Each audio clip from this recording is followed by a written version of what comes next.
Florida Crossroads is produced with support from the Florida Department of Education.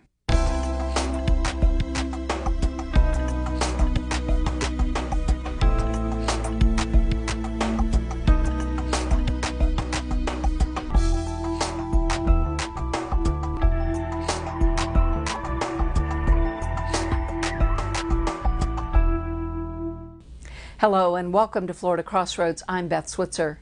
In 1964, the Civil Rights Act ushered in a series of changes grounded in the principle that separate but equal would no longer be tolerated. The fight for equality brought about a new way of living in Florida that impacted voting rights, education, government, and business. In Paradise Lost, Teresa Marcinburg also shows how that part of history shaped the state's once segregated beaches and parks. Hello everybody, I'm Captain Roosevelt Faison. Welcome to Silver Spring State Park. It's among the largest and oldest water bodies in Florida. You know, the Mammoth Spring alone, it produces over 550 million gallons of water a day. It's enough water to supply New York City. Flows on out, it forms this Silver River. Silver River, it empties into the Ocklawaha and then the St. Johns River, and it all winds up in Atlantic Ocean up around Jacksonville. It also set the scene for several motion pictures, TV shows, and sporting events. The Creature from the Black Lagoon was also filmed right here in this spring area. James Bond also filmed Never Say Never Again. And since the 19th century, the clear, cool water of Silver Springs has been a key tourist destination. Oh, the water come out of these springs at 72 degrees, and it stays that way the whole year round.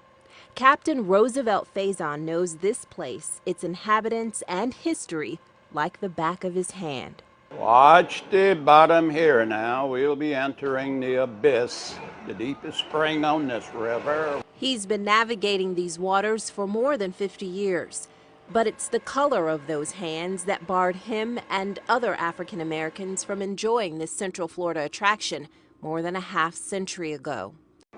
It was an embarrassing situation for me because a lot of times when the black would come, and I guess maybe they thought maybe it would ease the pain a little bit for one of us to tell them other than them.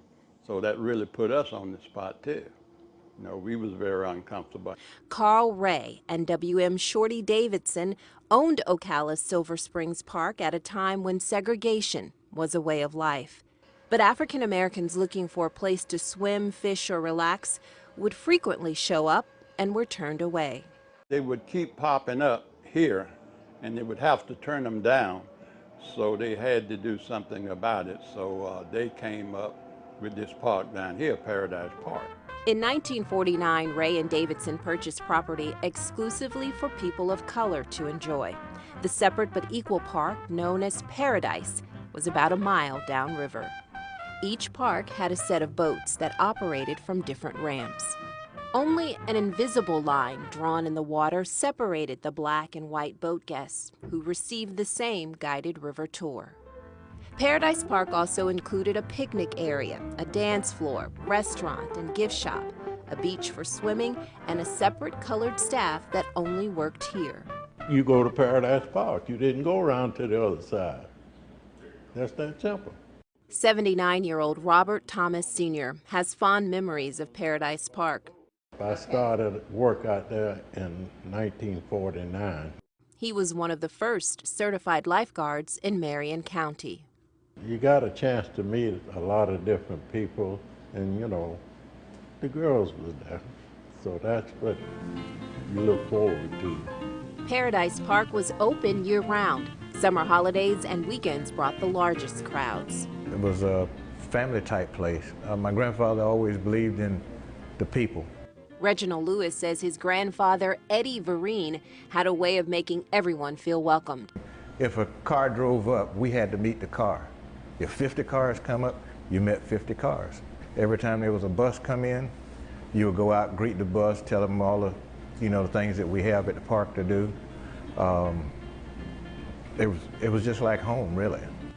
He managed the park for most of the 20-plus years that it existed. And as word spread, the park played host to church groups, conventions, and tourists from across the country.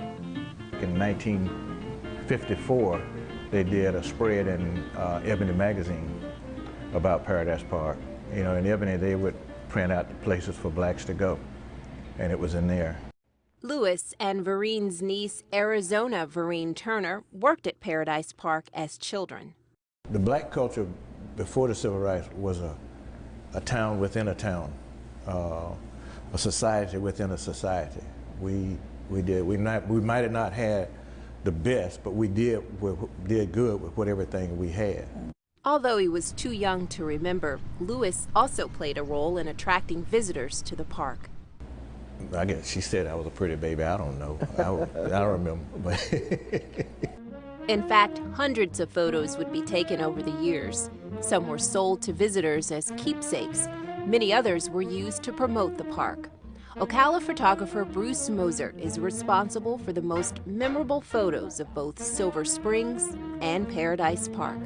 I could tell you a lot about Paradise Park, and that is they had one thing, good recreational area down there, and they had a wonderful place to dance. And the beauty contest was all through from the land and all around. And they come over here. That was a big day in Paradise Park. And they loved it because they had a campground, they ride the boats, they could do all the things and stuff, and they just loved that park. And people would come all the way from Miami. Mozart pioneered underwater photography at Silver Springs, creating housing that allowed him to capture the smiling beauties. Built in 1938, first underwater camera ever built. Worked at 3 o'clock in the morning to build that thing. He began taking photos at Silver Springs in the late 30s, and when Paradise Park opened a decade later, his business grew. He would soon hire some blacks to help him. And at 98, Mozart still remembers choosing the models. Brought them down to interview them, and to talk with them and ask them could they hold their breath. Beautiful girls, but they couldn't hold their breath a minute. Only one thing we found, colored women could not swim. But one woman, she was in charge of athletes over in the color town of the schools for the Marion County. And we got her out and she dove underwater. Yeah, we took this up, which actually took it hit of the water, Silver Springs. So I'm just lucky I was born at the right time for the right thing. 84-year-old Larissa Lake admits she's never been a swimmer. I can't swim a lick, and not only that, I never even tried to. Still, she was featured on the cover of the Paradise Park brochures seen around the world. Like Bruce Mozart, she says she was in the right place at the right time. When I was laying back on that tree, I was so afraid. Don't you fall, don't you fall. And I thought then I was a piece of gold when I laid on that tree. And I'm not kidding. And we mailed postal cards with my picture on it. Can you imagine a black girl being on a poster during those days, going all over the world to be seen by different people? Girl, my life began to be a little piece of heaven. For Mrs. Lake and others, Paradise Park represents the moment African Americans began to enjoy some of the public places that brought the simple and basic freedoms that others in the human race had always experienced. It was a place to laugh and enjoy family and make new friends while exploring the numerous outdoor adventures displayed naturally in Florida. They separated the white people from the black people because they didn't want the dirt from the black people to get in the water for the white people. I think that's pretty weary, but ways of life then were so different from what they are now. While agreeing that it was separate, most realized Paradise Park and many other public and private recreation areas were not equal. But it was a way of life. There was nothing else at that particular time that you could do about it. So you accepted it, hope for the best. In 1927, prominent St. Augustine businessman Frank Butler bought land between the Atlantic Ocean and the Matanzas River on Anastasia Island. For years, it was the only beach African Americans were allowed to use between Jacksonville and Daytona. It was just a plain beach with beautiful, beautiful sand, the prettiest white sand you would ever see anywhere. It was on this beach. 91-year-old Barbara Vickers remembers visits to the beach as a young girl and later as an adult. By 1948, Butler began selling parcels of oceanfront property to his fellow African Americans. For years, he wouldn't sell any of the land. When he decided to sell, he was only selling to professional people, doctors, lawyers, and Indian chiefs. And I went years and years, but he would never ever sell me anything. Eventually, later years, and I had gotten older, and I never gave up. And finally, I got him to purchase those cottages, and that's how I got the cottage on my land. However, by the 90s, expensive property taxes forced Vickers to sell her beachfront cottage. Butler's family still owns property out here, and the streets still proclaim his family's names. In its heyday, Butler Beach supported a dozen black businesses, including Butler's Inn.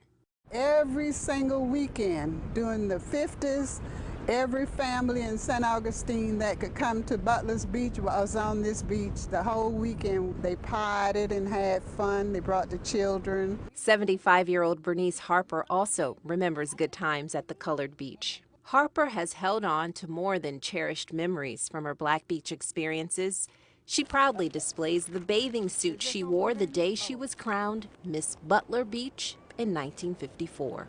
I was proud of the fact that I had a bathing suit cost $75 during the 50s, which was big money. And the social club that I represented told me they didn't care how much my bathing suit cost that I wanted. They were going to buy it for me because they wanted me to represent them. And I just kept it. I was so proud of it. People came from everywhere. There were thousands of people on the beach every single weekend. And on 4th of July. Oh my goodness. You couldn't even get down there. There wasn't walking room on the beach 4th of July. In fact, Independence Day brought African Americans to Florida's segregated beaches and parks by the carfuls and busloads. Butler Beach in St. Augustine, American Beach in Jacksonville, and New Smyrna's Bethune Beach were privately owned and operated by African Americans who had the means to provide an oasis for people of color. In other areas throughout the state, blacks were beginning to pressure local governments to provide separate but equal beaches and pools at taxpayers' expense. Even though beaches were set aside for African Americans in the 40s and 50s, in many cases there was no public access to the colored beaches. So they had to find their own way of getting here. And in South Florida, that often meant taking a ferry.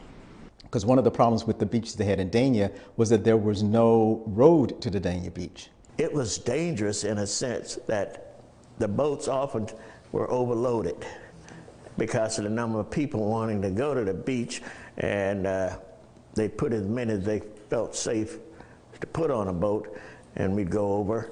But the danger part was just that.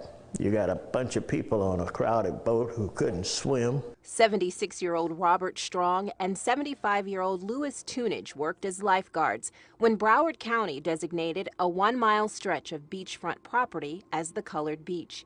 Tunage's father was one of the men in the community who urged the county commissioners. They went to the county and told the county, we need somewhere for us to swim. They represented the community, and I believe that's what the county considered when they made the decision that we got to do something or we're going to be in trouble with Fort Lauderdale Beach and the rest of the beaches in the county. However, it would take 8 years before the commissioners came up with a plan to buy land south of Port Everglades in the city of Dania for $1.6 million. That was less than a month after the historic school desegregation case known as Brown versus Board of Education. If you remember, this was 54, and that was during a peak period of change. And I just think the county recognized if they didn't do something, it could get worse.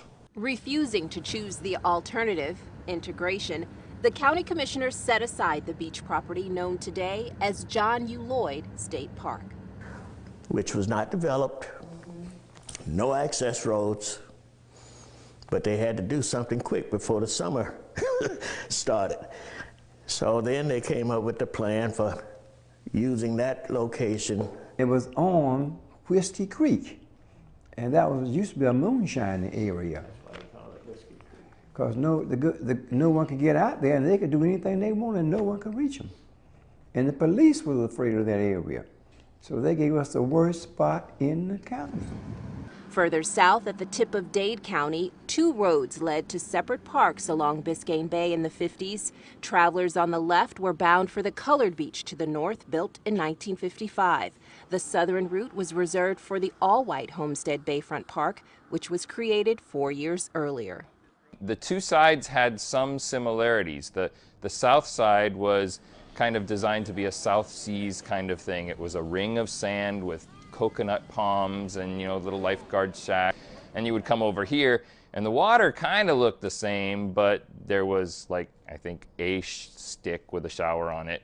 There was maybe a changing room, a bathroom, and no paved parking lot. It was very, very different. Today, the visitor center at Biscayne National Park sits in the footprints of what used to be the concession building and lifeguard offices of the colored beach. The National Park Service completed a study of the segregated area in 2012.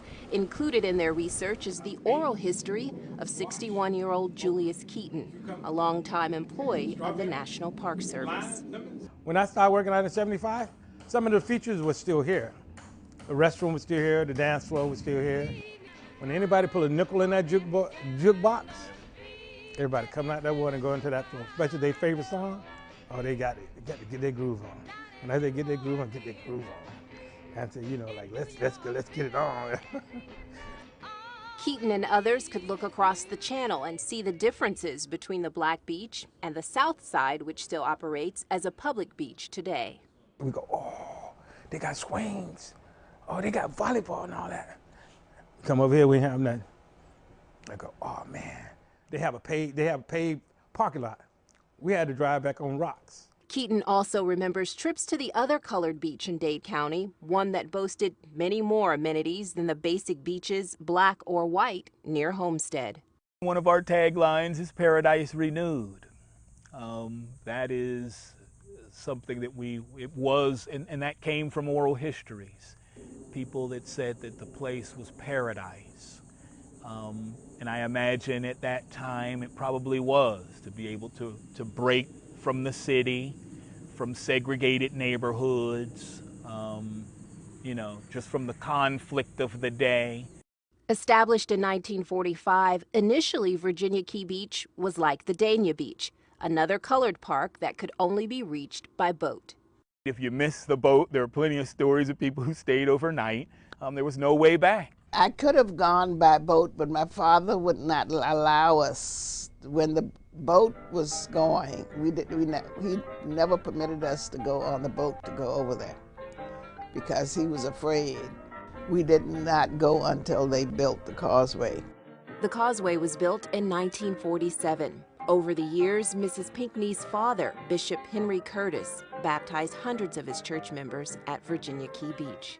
People they would come in their white robes, and then they'd have a white headpiece on, and he'd take them out into the water and say, I baptize you in the name of the Father, and the Son, and the Holy Ghost. During segregation, its separate but equal counterpart was Crandon. Crandon Beach, certainly one of the most magnificent bathing beaches in the world. Both were county beaches, and they operated with the big city flair associated with Miami. The train and carousel that were placed here were of the same high quality that were done at white beaches around the country and white parks. That was very unique for the time, for a black beach, a colored beach as it was called, to literally have the same amenities. Executive Director of the Historic Park, Guy Fortune, and members of the Virginia Key Beach Historic Park Trust agree. The park is a relic of the segregated South, But they say the story here is unique. Part of the whole story that the site has to tell is that there were kind of historic and social and political reasons why this actually did come very close to being separate but equal, as opposed to, you know, the lip service that's given to that, you know, elsewhere in the South. In May 1945, 7 civil rights activists, supported by the local NAACP chapter, staged one of Florida's first wade-ins at the whites-only Haulover Beach further north in Dade County. They refused to arrest them because Miami being a tourist place, they did not want that to be a part of the news or to be a part of the legacy of Miami. So they did not arrest them, but they told the leaders to meet them later and they would work out something for them. And that's what they worked out was Virginia Key Beach. In the decades that would follow, similar wade-ins at all-white beaches along Florida's east and west coasts did not bring about swift solutions, but change was imminent. Fort Lauderdale's Negro Beach in Dania never received the road promised by county leaders. The road leading there today was built after integration. Fed up African Americans, led by Dr. Von Mizell and Broward NAACP President Eula Johnson Gandy, waded into the all-white waters of Fort Lauderdale Beach. Once again, it was Independence Day, July 4th, 1961.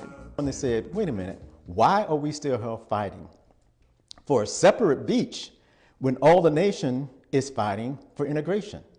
1961 was, one of the big years in civil rights movement. This is the time of the Freedom Riders. So that's when they started the petition to integrate all the beaches rather than continue to fight for a road to the beach that you have designated for us. We just wanted to be able to do what we wanted to do without somebody telling us what we couldn't do. By the 60s, a tidal wave of change spread throughout the South and across the nation. In the summer of 1963, the move to integrate lunch counters, churches, department stores, theaters, and other public establishments flowed to the shores of St. Augustine.